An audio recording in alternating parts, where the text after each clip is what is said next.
म्हणजे तुम्ही नाटकामध्ये जे काम करता त्याची प्रतिक्रिया, त्याची रिॲक्शन प्रेक्षकांकडून लगेचच येते. दुसरी गोष्ट म्हणजे नाटक बघायला येणारे लोक त्यांचा वेळ, त्यांचा पैसा खर्च करून नाटक बघायला येतात.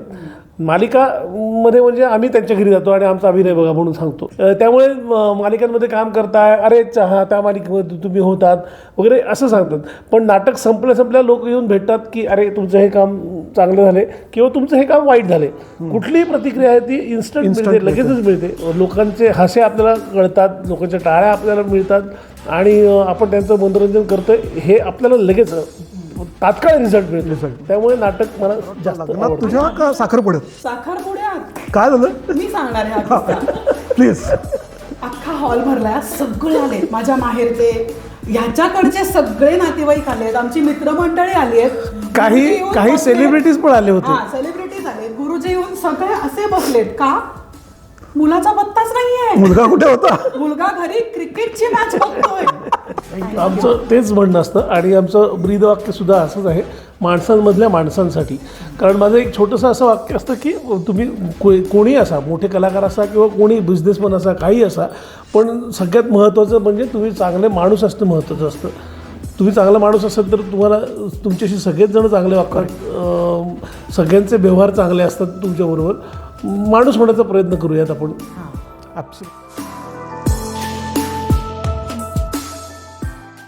वेल, मी म्हटलं तसंच तुमची अशी वेगळी ओळख करून द्यायला नको. म्हणजे आपण विजयला अनेक वर्षांपासून नाटकांमधनं, सिनेमांमधनं, अनेक ठिकाणी काम करताना बघितलेलं आहे, मालिकांमधनं, अनेक स्किट्समधनं तू हसवताना आम्हाला दिसतोस.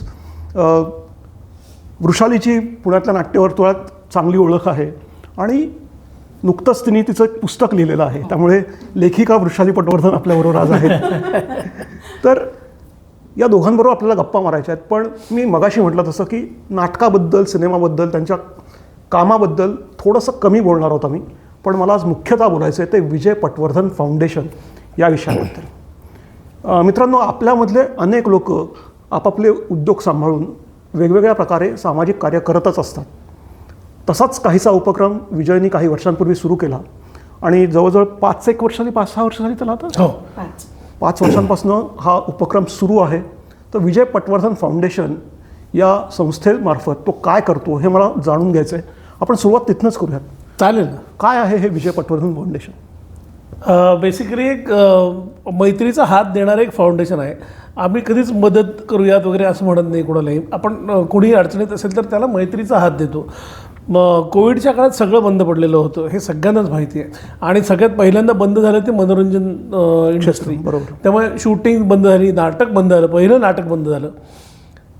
त्यामुळे ज्यांचे हातावर पोट होतं ते घरी बसले. म्हणजे आता काय होतं, हातावर पोट म्हणजे काय तर नाटकाचा प्रयोग झाल्यानंतर त्यांना मानधन मिळतं आणि त्या मानधनातून ते काही उपजीविकेसाठी वस्तू खरेदी करतात, पदार्थ खरेदी करतात आणि स्वतःचं कुटुंब पोसतात. तर अशा लोकांना प्रॉब्लेम झाले होते कारण त्यांना मानधनच मिळालं नाही, घरीच होते.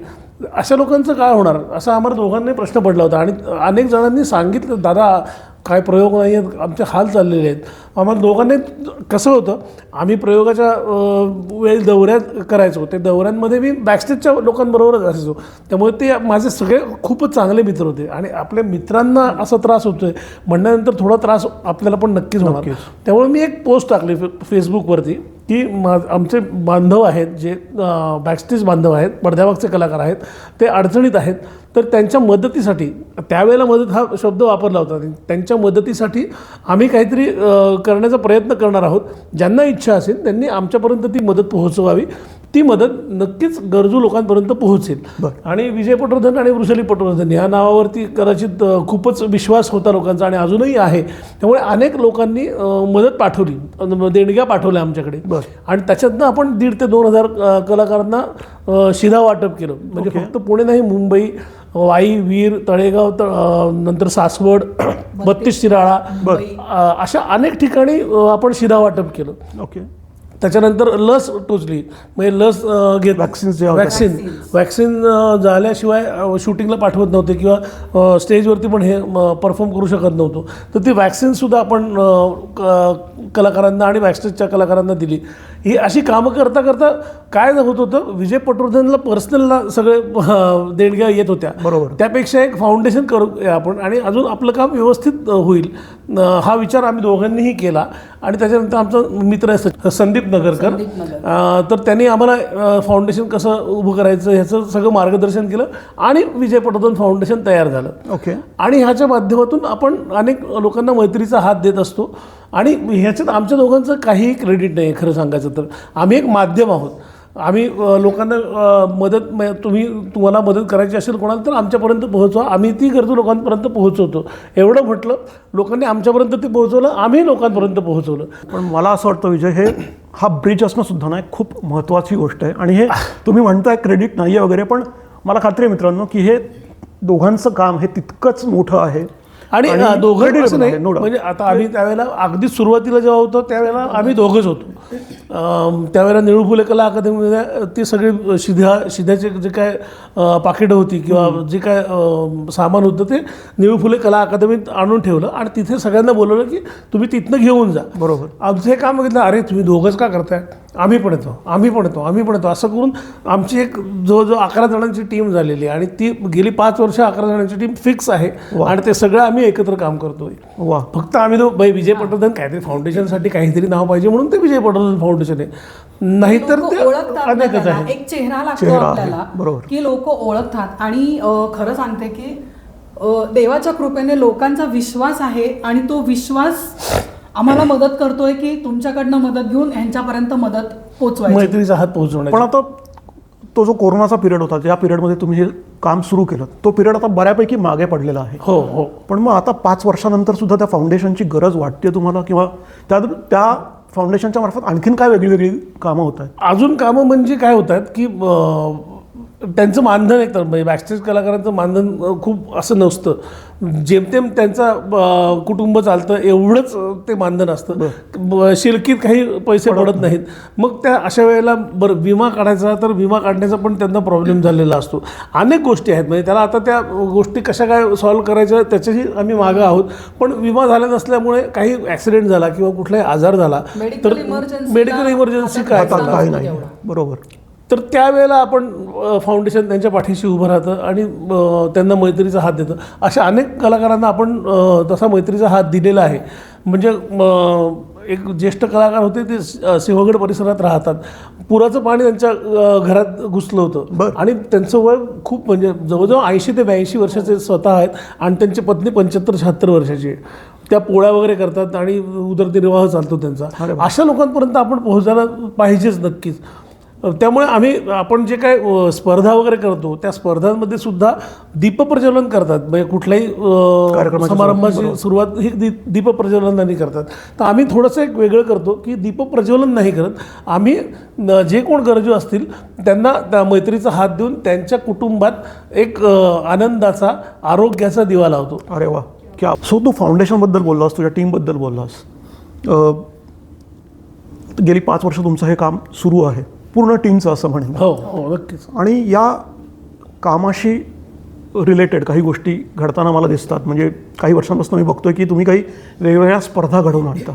म्हणजे लेखन स्पर्धा आहे, एकांकिका स्पर्धा आहे, स्किट स्पर्धा आहे, अशा काही वेगवेगळ्या स्पर्धा तुम्ही घडवून आणता विजय पटवर्धन फाउंडेशनच्या अंतर्गत.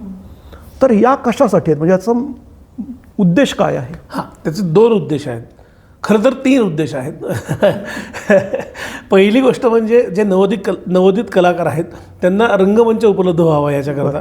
दुसरी गोष्ट आमचे आता आपण लोकांकडे जाऊन आम्हाला जरा मदतीचा हात द्या, आम्हाला मैत्रीचा हात द्या, आम्हाला यांना मैत्रीचा हात द्यायचा आहे, तर काही तुमच्याकडनं देणगी मिळाली तर चांगलं होईल, हे किती जणांशी जाऊन बोलणार ना आपण. त्यापेक्षा आपण काहीतरी फंड रेज करू कुठल्या तरी माध्यमातून, असा आमचा विचार आला. आणि त्याच्यातनं आम्ही स्पर्धा करायला सुरुवात केली, स्पर्धा भरवायला सुरुवात केली. त्या स्पर्धांमधनं जो काही आर्थिक फायदा होतो तो सगळा फायदा आपण कलाकारांच्या मदतीसाठी मैत्रीचा हात देण्यासाठी आपण वापरतो.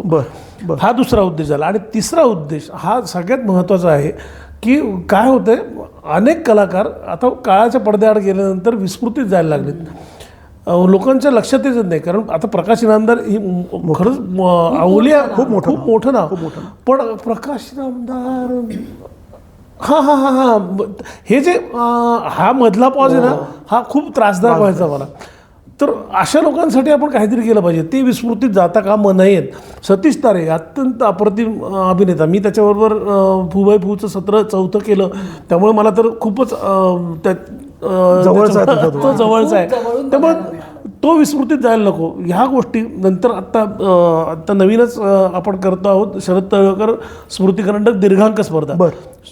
तेही विस्मृतीत जात आहेत का काय अशी भीती वाटायला लागली होती. म्हणजे का सांगतो तुम्हाला, कारण गेल्या 8 वर्षापूर्वी जन्मशताब्दी वर्ष होतं त्यांचं शरद तळवळकर, पण कोणीच त्याची दखल नाही घेतली. अरे बापरे. ती त्यावेळेलापासून माझ्या मनात काहीतरी होतं की इथं काहीतरी केलं पाहिजे, इथं काहीतरी पाहिजे. आणि अजून एक त्याच्यावरची अजून एक गोष्ट आहे की आत्ता जे चालू आहे ते वर्ष राजा गोसावींचं जन्मशताब्दी वर्ष चालू आहे, पण तरी कुठलंही चॅनल किंवा कोणीच काही त्याच्याबद्दल काही करत नाही आहे. ही जी परिस्थिती आहे ती परिस्थिती आपल्याकडनं आपण ती सावरायला पाहिजे असं आमच्या मनात आलं आणि म्हणून ह्या स्पर्धा घेतोय आपण. मग आता विजय पटवर्धन म्हणजे ते स्पर्धावाले का असं व्हायला नको, पण काही ना काहीतरी करून ह्या लोकांच्या स्मृती जाग्या राहायला पाहिजे, जागृत राहायला पाहिजेत, म्हणून हे आमचे प्रयत्न चालू आहेत. हा तिसरा महत्त्वाचा उद्देश आहे. मला ह्याच्यात एक ऍड करायला आवडेल की महाराष्ट्रात एवढे चांगले चांगले कलाकार आहेत ना, पण त्यांना कुठे प्लॅटफॉर्म मिळत नाहीये त्यांची कला सादर करायला.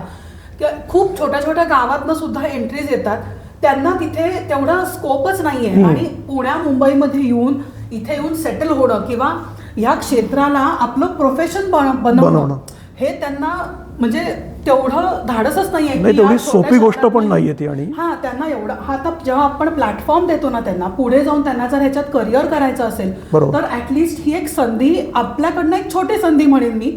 आम्ही खूप मोठं काम करतो असं नाही, पण ॲटलिस्ट एक हात त्यांना दिल्यासारखा आमच्याकडनं होतो की बाबा हे एक स्टेज तुम्हाला आहे, इथे तुम्ही परफॉर्म करा. आणि आपण सगळं रेकॉर्ड करतो, आपण शूट करतो फायनल की सतीश तारेची की त्यांच्याकडे त्यांचं एक मटेरियल आहे असं म्हणू आपण, की ते तुम्ही पुढे जाऊन दाखवू शकाल की आम्ही हे काम केलंय, ह्या स्पर्धा केल्यात. कारण त्या स्पर्धा ना फक्त कॉलेज लेवलपर्यंतच उरल्यात. बरं, पुढे स्पर्धा म्हणजे आता कॉलेज संपलं की पुढे आम्ही आमची कला सादर करू. अशा खूप कमी आहेत की ज्या कन्सिस्टंटली इतकी वर्ष चालू आहेत. 5 वर्ष झाली आपण स्पर्धा करतो. आणि दोघंही नाटक वेडे हाडाचे कलाकार मला दोघं दिसतात इथे. मला ना तुमच्या या नाटक प्रेमाविषयी थोडंसं बोलायचं. ही ओळख तुमची नाटकापासूनची? हो. कधी? आम्ही दोघंही BMCC मध्ये होतो. मी सिनियर होतो हिला, आणि आमच्या इंटर क्लास एकांकिका स्पर्धा असायच्या. चक्रव्यूह करंडक आता भरत नाही. तर त्यावेळेला ही 11वीत असताना आम्ही फोर्स केला होता ह्या लोकांना की आता 11वीचा सुद्धा एक नाटक व्हायला पाहिजे. मग त्याच्यात कोण कोण इंटरेस्टेड आहेत, मग ही पण त्याच्यामध्ये होती. मग आमचे सूर जुळत गेले आणि ते जुळले. आता काय ही सिनियर मंडळी यायची, नाटकाशी काही संबंधच नाही ना लहानपणापासून. तर नाटक काय असतं हेच माहिती नव्हतं. सो हे सिनियर लोक यायचे नाटक बसवायला, आणि मग नाटक बसवता बसवता आमचं जमलं. मग कोणी प्रपोज केलं? मीच केलं. बरं, टीनेज लव्ह म्हणतात ना, 16 आणि 19. क्या बात आहे. बरं, ते हे प्रेम आहे ठीक आहे, नाटकावरचं प्रेम आहे ठीक आहे, अजून एका प्रेमाविषयी तुझ्या काय सांगणार आहेस? एक नाही, मग 2 प्रेम. बरं, 2 प्रेम म्हणजे कसं आहे, माझं पहिलं प्रेम खरं सांगायचं तर क्रिकेट आहे. मी आधी खूप क्रिकेट म्हणजे शाळेमधनं क्रिकेट खेळायचो, नंतर क्लब ऑफ महाराष्ट्राकडनं क्रिकेट खेळलो. तिथे अंडर 19चा कॅप्टन होतो मी. त्याच्यानंतर इंडिया झिम्बाब्वे इंटरनॅशनल मॅच झाली नेहरू स्टेडियम, त्याचं इंटरनॅशनल स्कोरिंग केलं. त्याच्यानंतर रणजी ट्रॉफीच्या अनेक मॅचेसला मी स्कोरिंग केलं. नंतर Maharashtra umpires association, Maharashtra cricket umpires असोसिएशनचा मी मेंबर असल्यामुळे अनेक मॅचेसनं मी अंपायरिंग सुद्धा केलं. ह्या गोष्टी अनेक होत्या, पण त्याच्यानंतर मग एक किडा आला की अरे आपण नाटकातनं सुद्धा काम करूयात, म्हणून मग नाटकात काम करायला लागलो. त्यामुळे दुसरं प्रेम आहे माझं नाटक आहे. ओके. 2002 पर्यंत तिसरं प्रेम ही होती, पण त्याच्यानंतर माझ्या मुलीचा जन्म झाला पौर्वीचा, त्यामुळे तिसरं प्रेम ते झालं आणि हे 4थं प्रेम झालं असं. पण ह्याच्यामुळे हिचा राग वगैरे अजिबात नाही आहे त्याच्याबद्दल, तिलाही बरं वाटतं ते दिसतंच आहे आम्हाला. म्हणजे पण या क्रिकेट प्रेमामुळे आणखीन एक काहीतरी गडबड झाली होती. मला वाटतं लग्नात तुझ्या का साखरपुड्यात? साखरपुड्यात काय झालं मी सांगणार आहे हा किस्सा. प्लीज. अख्खा हॉल भरलाय, सगळे आलेत, माझ्या माहेरचे, ह्याच्याकडचे सगळे नातेवाईक आलेत, आमची मित्रमंडळी आली आहेत, काही सेलिब्रिटीज पण आले होते. सेलिब्रिटीज आलेत, गुरुजी येऊन सगळे असे बसलेत. का? मुलाचा पत्ताच नाहीये. मुलगा कुठे होता? मुलगा घरी क्रिकेटची मॅच बघतोय. आलो आलो आलो आलो. बरं तेव्हा काय लँडलाईन होते, असे मोबाईल नव्हते. तर घरी फोन करतायत, हो हो आलो आलो. कधी म्हणजे ना एका पॉइंटला माझ्या आईबाबांना घाम फुटायला लागला की काय म्हणजे नाही पण सांगू वृषाली, मी हे रिलेट करू शकतो.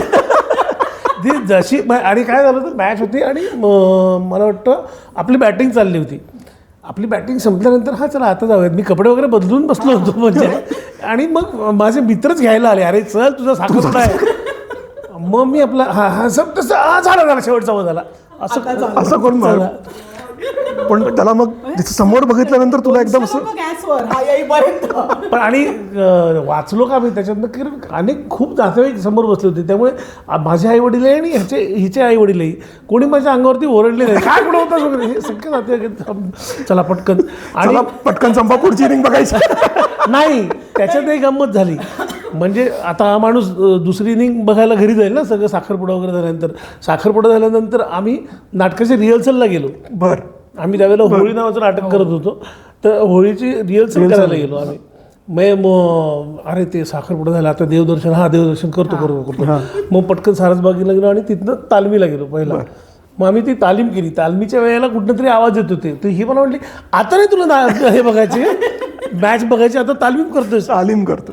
आता तालीम महत्वाची आहे ना. अरे मग साखरपुडा महत्वाचा नव्हता का? ते क्रिकेट प्रेम असेल, नाटक प्रेम असेल, वृषाली आणि मुलीवरचं जे प्रेम आहे ते आम्हाला वेळोवेळी दिसतंच. नक्कीच. आणि वृषाली, मी थोडंसं तुझ्याकडे येतोय. गेल्या काही महिन्यांपूर्वी तुझं एक पुस्तक प्रकाशित झालं. हो. तर आम्हाला जरा त्याच्याबद्दल थोडंसं सांगशील आपण?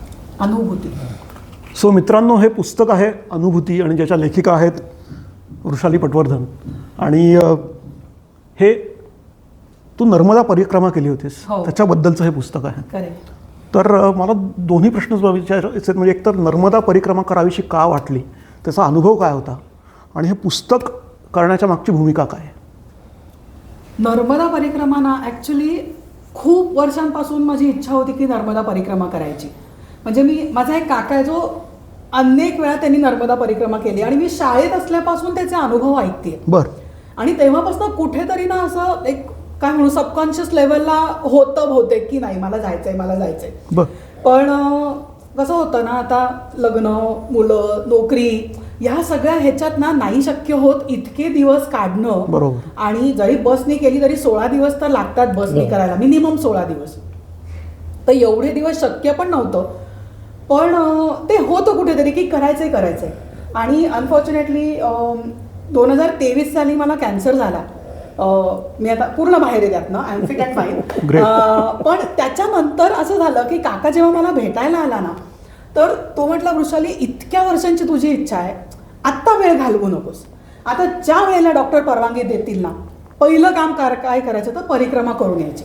म्हटलं ठीक आहे. तर पहिली 2 वर्ष तर काही डॉक्टरांनी नाही सांगितलं, कारण ट्रीटमेंट वगैरे चालू होती. पण सुदैवाने माझी एक मैत्रीण आहे, तिची बहीण, म्हणजे त्यांचा ग्रुप आहे, ते घेऊन जातात. बरं.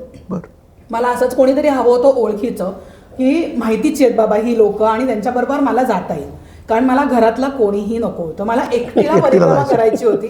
कारण तिथे गेल्यानंतर परत घरचे विचार किंवा तेच विषय वगैरे हे मला नको होतं. मला स्वतःबरोबर एक वेळ हवा होता. मग ती म्हटली, तू फक्त ये, मी तुझी सगळी सोय करते, तुला जे हवं ते मी तुझी काळजी घेईन. आणि खरं सांगते, म्हणजे मैयाची कृपा आहे की अपर्णा आणि वाणी दादा, जे आमचे ऑर्गनायझर्स आहेत, त्या दोघांनी माझी एवढी काळजी घेतली आहे ना, म्हणजे त्यांच्या रूपात बहुतेक मैया येऊन माझी काळजी घेत होती असं मी म्हटलं तरी ते अतिशयोक्ती ठरणार नाही. कारण काय झालं ना, परिक्रमा करायचा आपण विचार करतो, पण तुम्हाला जोपर्यंत मैयाकडनं बोलवणं येत नाही ना, तोपर्यंत परिक्रमा घडत नाही. आणि आमची सुरू झाली परिक्रमा. 3ऱ्या दिवशी बसमधनं उतरताना मी पडले पाय घसरून, आणि मला असं झालं होते का नाही आपली परिक्रमा. म्हणजे असं मी इतकं मी पडल्यावर मी रडायलाच लागले, लागलं विगलं मला. पण असं झालं की नाही म्हटलं मैया मला इथपर्यंत आणल्यास आता घरी पाठवू नकोस, परिक्रमा होऊ देत माझी. पण ते म्हटले डॉक्टरांकडे जायचंय का, कारण आम्ही अशा ठिकाणी होतो ना काहीही नव्हतं जवळपास. म्हणजे डॉक्टरांकडे जायचं म्हटलं तरी अर्धा एक तास ट्रॅव्हल करून दवाखाना गाठायची वेळ आली होती. पण म्हटलं नाही माझ्याकडे थोड्याफार गोळ्या आहेत, आपण बघूयात. पण झालं बाबा मैयाच्या कृपेने मी रात्रीतच मी बरी झाले आणि माझी पूर्ण परिक्रमा. आणि रोजचं दिनदर्शिका बघूया आपण, ती लिहित होती ती. रोज ना माझे अनुभव लिहायचे रात्री, जिथे कुठे आम्ही राहायची सोय असायची. मी रात्री माझी डायरी लिहायचे की आज काय काय झालं, किंवा माझ्या मनातले विचार. म्हणजे हे पुस्तक सुद्धा ना, म्हणजे असं मी काही लेखिका नाहीये, हे सगळे ना त्यावेळेला माझ्या मनात जे जे चाललं होतं ना, किंवा तिथे मला जे अनुभव आले, जी लोक भेटली मला, ते सगळं ह्या पुस्तकात आहे. एवढंच आहे. म्हणजे असं माहिती नाही, खूप जण मला म्हणाले. ती मी वाचली आणि तिने म्हणले हे चांगलं लिहिलेलं आहे, तर आपण त्याचं पुस्तक करूयात. आणि त्याच्या मागचा अजून एक आमच्याकडे परत सारखा उद्देश असतोच काहीतरी. पण एक आपण ते पुस्तक प्रकाशित करू. आणि नाना भिसे मला वाटतं, नाना भिसे मी ज्यांच्या सोबत गेले ना, सोमनाथ टूर्स अँड ट्रॅव्हल्स ज्यांचा आहे, रवींद्र भिसे म्हणून चिंचवडचे, तर त्यांनी नर्मदा काठी आश्रम बांधलाय आणि त्यासाठी ते फंड्स गोळा करत होते तेव्हा. तर आम्ही परिक्रमेत असतानाही आम्ही जाऊन ते आश्रम बघून आलो. खूप सुंदर आश्रम आहे. म्हणजे ना इथे आश्रम आहे, इथे एक छोटा एक जागा आहे म्हणू आपण, जिथे त्यांनी शेती वगैरे केली, आणि इथे लगेच नर्मदा मैया वाहते. इतकं नर्मदेच्या काठी ते आश्रम आहे आणि फार सुंदर. आणि ते म्हटले आम्ही डोनेशन्सवर आम्ही करतोय, म्हणजे आम्ही कुठलीही सरकारी मदत घेतलेली नाहीये, आम्ही आमच्या खर्चाने आम्हाला जसं जमेल तसं आम्ही बांधकाम करतोय. तर मग मला असं डोक्यात आलं की मी एक तर पुस्तक करायचं नाही असा माझा पहिला विचार होता. म्हटलं अरे माझे अनुभव आहेत ते तुला वाचायला दिले, मी तर आईला पण तोपर्यंत वाचायला दिले नव्हतं की हे फक्त माझ्या पुरते. कळलं नाही आपण असं करूया की लोकांना कळेल की कशी असते परिक्रमा, काय काय असतं त्याच्यात. म्हटलं मग माझा एक खूप छोटा हे उद्देश आहे की मग त्यातनं प्रॉफिटमधनं जे काही प्रॉफिट होईल त्यातलं 50% आपण आश्रमाला देऊ, एक छोटी मदत म्हणून. कारण मध्यमवर्गीय लोक आपण किती उचलून प्रत्येक वेळेस देऊ शकणार आपल्या ह्याच्यातनं. बरोबर. मग ते त्याला पटलं की ठीक आहे, मग आपण हे करूया. मग आम्ही तो पुस्तक छापायचा निर्णय घेतला. आणि सगळ्यांनी ना एकदा तरी आयुष्यात परिक्रमा करा एवढं मी नक्की सांगेन. हे माझे अनुभव आहेत, तुम्हाला कदाचित वेगळे अनुभव येतील. आणि नक्कीच प्रत्येकाचे अनुभव वेगळे आहेत. म्हणजे डॉक्टर गिरीश ओकांना सुद्धा आम्ही हे पुस्तक वाचायला दिलं होतं. आम्हाला असं वाटलं की प्रस्तावना त्यांनी लिहावी. त्यांनी ते पुस्तक वाचल्यानंतर त्यांना सुद्धा ते खूप आवडलं. त्यांनी काही सजेशन दिल्या की अशा पद्धतीचं पाहिजे, कारण त्यांचं नुकतंच एक पुस्तक प्रकाशित झालं. बरोबर. तर मग आम्ही त्यांच्या पण सजेशन्स घेतल्या आणि हे पुस्तक आकाराला आलं. नाही, छान, खरंच खूप छान पुस्तक आहे. पण आत्ता तू बोलता हिलिंगचा थोडासा उल्लेख केलास, तर आम्हाला जरा त्याच्याबद्दल थोडंसं सांग ना, नक्की काय करतेस तू त्याच्यामध्ये? हिलिंग म्हणजे कसं, एनर्जी हिलिंग. आता हे जसं आपलं दिसणारं शरीर असतं ना, दिसणारं एकच आहे पण अजून आहेत ना, जशी फिजिकल बॉडी आहे तशीच इमोशनल बॉडी आहे, ॲस्ट्रल बॉडी आहे. त्या ज्या बॉडीज आहेत, ऑरा म्हणतो आपण. आता हल्ली ऑरा हा शब्द खूप लोकांना माहिती आहे सोशल मीडियामुळे. हिलिंग बद्दल पण खूप जणांना माहिती आहे. तर ॲज अ हिलर आपण काय करतो, तर डॉक्टर जसं फिजिकल बॉडीवर काम करतात तसं ॲज अ हिलर आम्ही ऑरावर आणि चक्रांवर काम करतो. आपल्या शरीरात आपण ऐकतो की 7 चक्र आहेत. आपल्याला जनरल माहिती असतं, एक लेमॅन म्हणून माहिती असतं की 7 चक्र आहेत. पण त्याच्याही व्यतिरिक्त अजून खूप चक्र आहेत आपल्या शरीरात. म्हणजे जवळजवळ ॲज अ हिलर एक 30-35 चक्रांवर आपण काम करतो. प्रत्येक ऑर्गनशी निगडीत एक चक्र असतं. आणि जो काही आजार असेल, शारीरिक असू दे, मानसिक असू दे, इवन फायनान्शियल प्रॉब्लेम्स असतील, रिलेशनशिप प्रॉब्लेम्स असतील, मुलांना अभ्यासासाठी काही इश्यूज असतात, तर त्या सगळ्या ह्याच्यावर हिलिंग काम करतं. पण हिलिंगचा अदरवाईज गेल्या 10 वर्षात मी स्वतः कॅन्सर नंतर त्याचा इतका सुंदर मला अनुभव आलाय की अशी बाहेर आले मी कॅन्सरमधनं. असं वाटलंच नाही की मला कॅन्सर सारखा. एवढा हिलिंगचा खूप छान उपयोग होतो. आता ह्याचं उदाहरण द्यायचं तर हा जवळपास म्हणजे माझ्या घरातच उदाहरण आहे म्हणून सांगते. ॲडिक्शन्सवर हिलिंगचा कसा छान उपयोग होतो. 30-32 वर्ष हा मुलगा सिगरेट ओढत होता. 18 साली 19 साली 11 ऑगस्ट 2019 साली सिगरेट पूर्ण सोडली. तो मला एकदाच म्हणाला की, आणि असं होतं ना की मला सोडायचे 2 आठवडे महिनाभर सुटते मी पण ती नंतर- सोडणं सोपं असतं. अशी मी 10-12 वेळा सोडली होती. सोडली होती, हा. कायमची सोडणं. हिलिंग मी ती बंद झाली.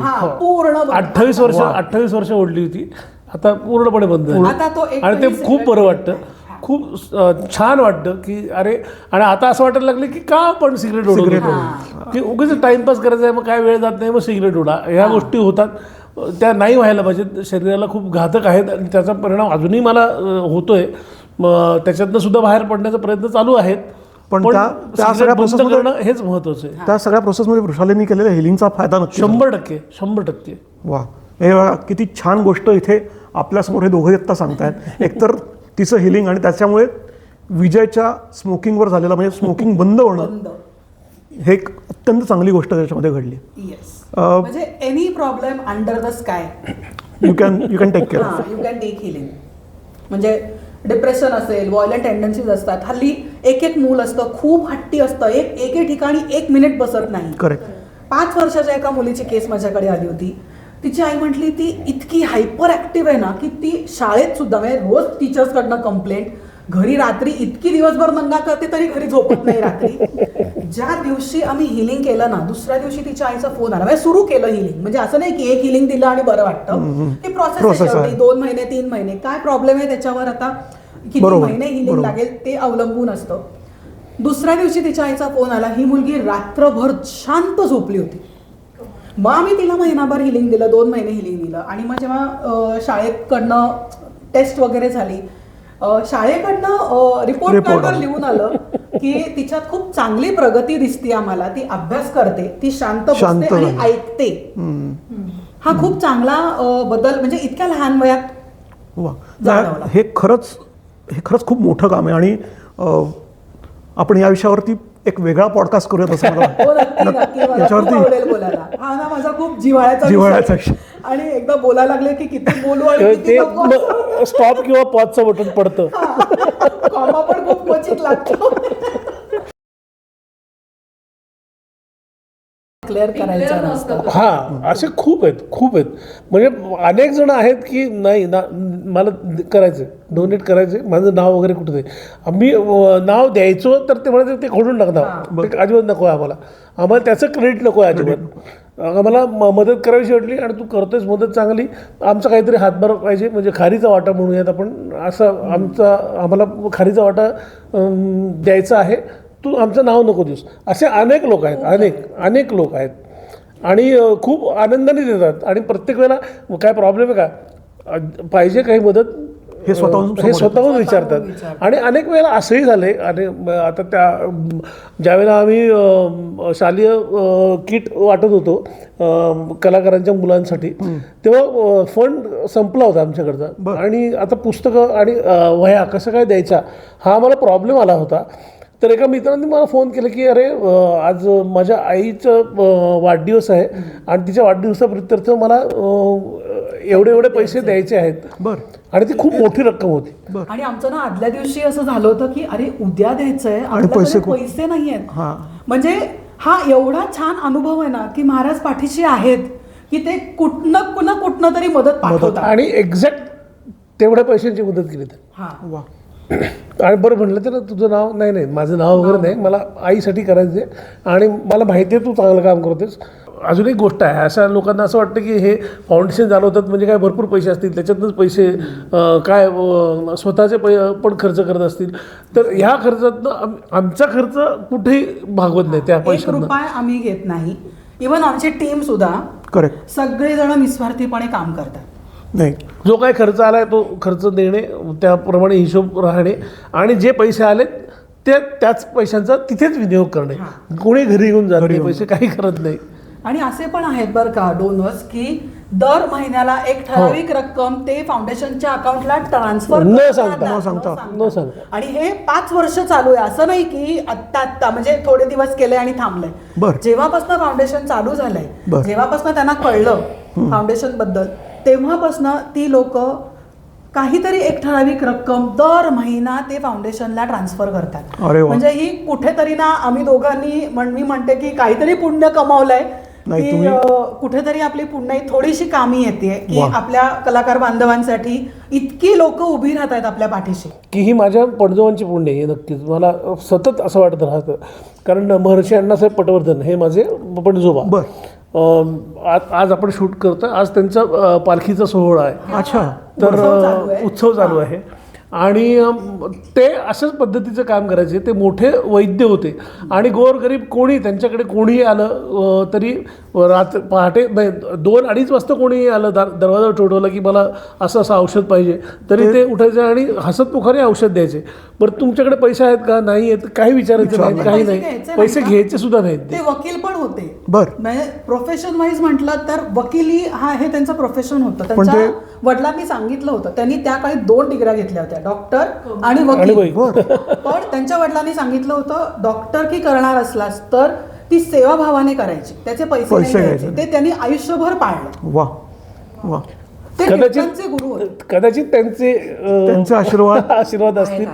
म्हणजे त्यांचे पणजोबा आणि माझे आजोबा म्हणजे आईचे बाबा ते पण पटवर्धनच आहेत. तर त्यांनी नोकरी संपल्यानंतर 60व्या वर्षी नोकरी संपली आणि पुढे 30 वर्ष विद्यार्थी सहाय्यक समिती म्हणून पुण्यात आहे. तिकडे त्यांनी ऑनररी 30 वर्ष काम केलंय. म्हणजे बाहेर गावहून जे गरीब विद्यार्थी शिकायला येतात त्यांच्यासाठी विद्यार्थी सहाय्यक समिती काम करते. आणि माझी आई असं म्हणते की आजोबांचे गुण तुझ्यात आणि दादामध्ये आहेत की काहीतरी आपल्याला करायचं आहे. या ज्या समाजासाठी म्हणजे समाजामुळे आपण आहोत त्या समाजाला काहीतरी तर देणं लागतं आपलं. करेक्ट. म्हणजे आमच्या दोघांवरही मी म्हणेन आजोबांची आणि पणजोबांची ती पुण्याई आहे की थोडं काहीतरी, तेवढं काम नाही ऑफकोर्स, पण काहीतरी. आम्ही सुद्धा खारीचा वाटा येतो. म्हणजे जेव्हा पहिलं लॉकडाऊन आलं होतं त्यावेळेला सुद्धा आमच्या ध्यानीमध्ये पण नव्हतं की आपण पुढच्या वेळेला असं करू. पण त्यावेळेला असं होतं की हे सगळे टेन्शनमध्ये आहेत यार, आपण 2 मिनिटं तरी हसवूयात लोकांना, काहीतरी करूयात. म्हणून मग आम्ही रोज 1-2 मिनिटाचं रील टाकायचो आणि ते लोकांना आवडायचं. हसायचे लोक, आमच्यावर हसायचे की त्याच्यावर हसायचे माहीत नाही, पण आम्ही ते पण करत राहिलो की जेणेकरून 2 मिनिटं टेन्शन बाजूला राहू देत. आता ते बंद झाले तर आता लोक विचारतात अरे तुमचं रील काय येत नाही, मग आम्हाला जेव्हा वेळ मिळेल तेव्हा आम्ही ते रील टाकत राहतो. नाही, पण हे खरंच खूप भारी आहे. आणि आम्ही जितकं विनोदी कलाकार म्हणून तुला ओळखतो, जितकं आम्हाला तू हसवतोस, इतका मोठा माणूस त्याच्या मागचा आहे हे बघून खूप बरं वाटतंय. अजून एक गोष्ट आहे विजय, की मागच्या वर्षी मला वाटतं तू नाट्यरंग नावाचं एक मॅगझिन सुरू केलंस, पाक्षिक सुरू केलंस. ते काय आहे त्याच्याबद्दल सांगशील? मी जेव्हापासून नाटकात काम करायला सुरुवात केली तेव्हापासून मला एक जाणवत होतं की चित्रपटांसाठी वगैरे मासिकं आहेत, पण नाटकासाठी, फक्त नाटकासाठी असं कुठलंच मासिक नाही आहे.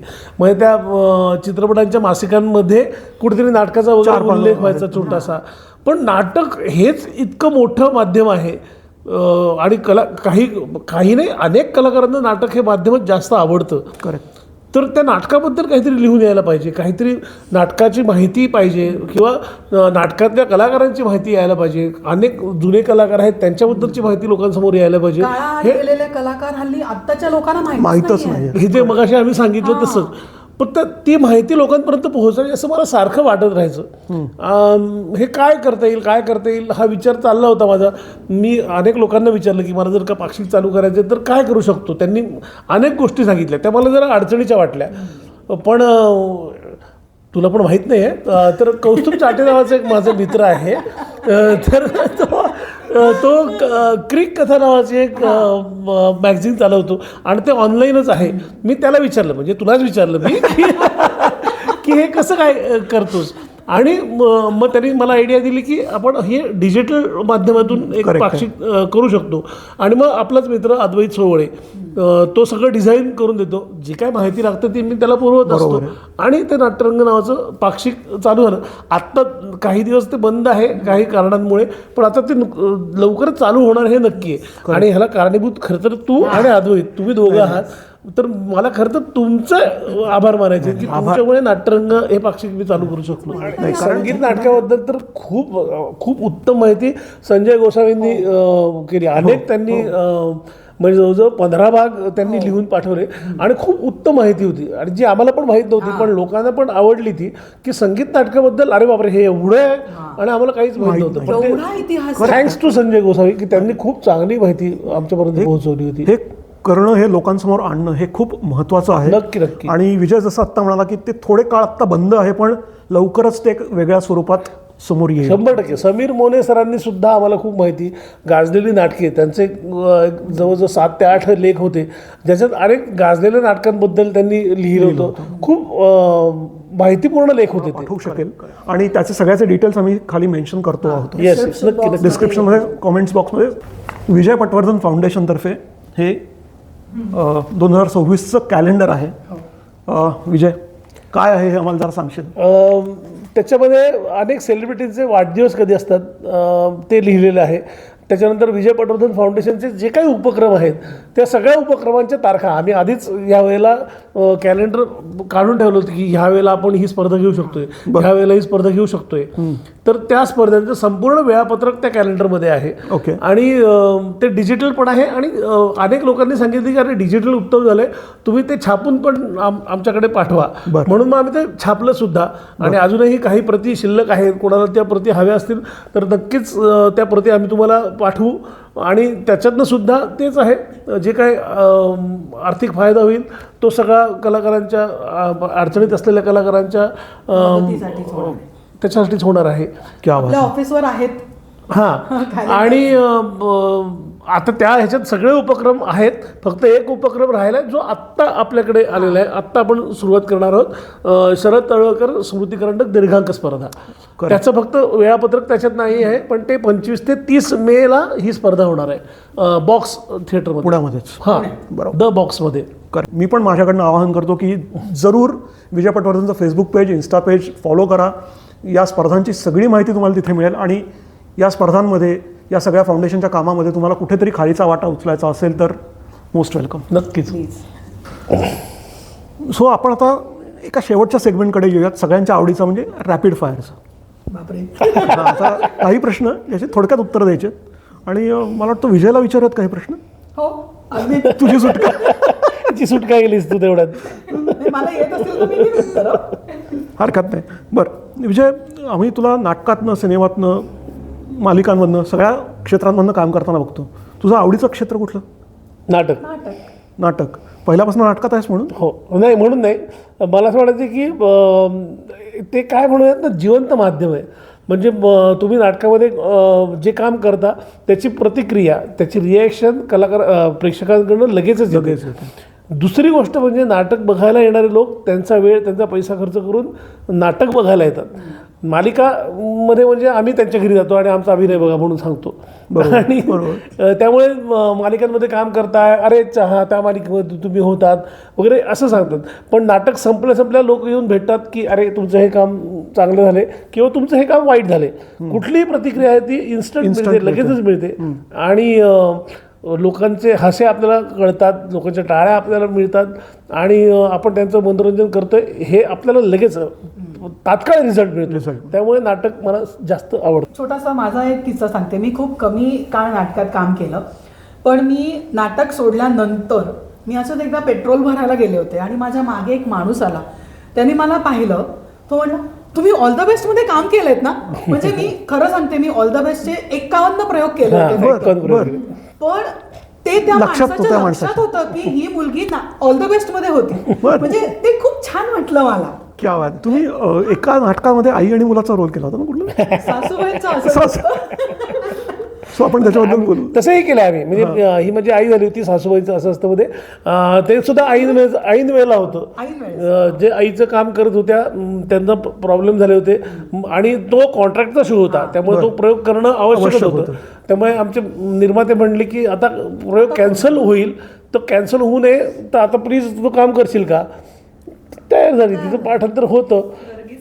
उलट सुद्धा केलंय आम्ही. म्हणजे फिरोदिया करंडक स्पर्धेमध्ये मी हिच्या बाबाचं काम केलं.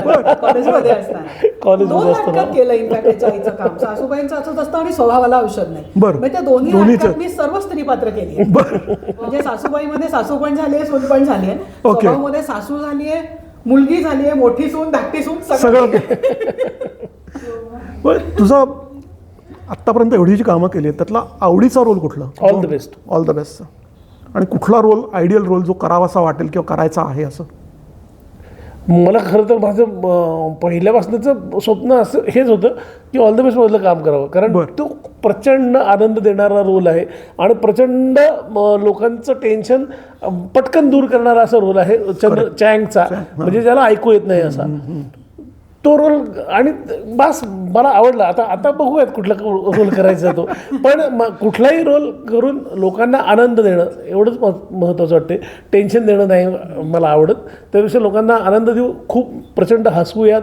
दुसरा रोल होता तो सुद्धा केला मी श्यामचा, तुझा नाही श्यामचा नाही, डॉक्टर सतीशचा केला. श्यामचा करायचा तू विचारशील तर मला श्यामचा रोल करायचा, तुझा आहे तुझं पाशी. ते नाटक मी बसवलं त्यावेळेला मी डॉक्टर सतीश केला, पण श्याम करायचा राहिला, श्याम करणार. पण आता आपण गेले जे काय थोडा वेळ बोलतो आहोत यातनं मला ना तुमच्यातल्या कलाकारापेक्षा तुमच्यातला माणूस जास्त भावतोय.